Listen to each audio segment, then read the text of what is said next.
High ও ভাই, তোমরা আমার মুনি যাবা? পুলিশ যাওয়ার লেগে তো এসছি। বলেন কত লোক লাগবে? ওই আমার 3-4টি মুন হলেই হবে। আমরা 4টি মনিকে আছি, চলে। তোমরা সবাই খাসির বিরিয়ানি খাও তো? খাসির বিরিয়ানি নাকি? ও আমরা চারজনা খুব খাই। ঠিক আছে, তোমাদের লেগে খাসির বিরিয়ানি নিয়ে আসবো।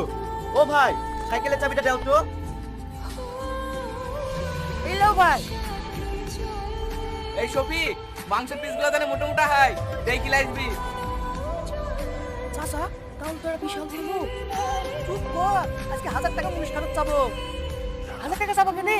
1010 টাকা চাপা, তাহলে বিড়ি কিনে হয়ে যাবে আর 500 টাকা লোড ঢোকাইতে হবে না। ভাই তোমাদের সাইকেল চাবিটা দেখি, ওই একা বিরিয়ানি নিয়ে আসতে পারছে না। এই লাইন চাবি ভাই। তোমরা কাজ করো, আমি 5 মিনিটের মধ্যে আসছি। তো এখন আমার জমি কি করছে তাই বলো। তোমার জমি মানে? হ্যাঁ, এটা আমার জমি। তোমরা কার অনুমতিতে এই জমিতে কাজ করছো তাই বলো।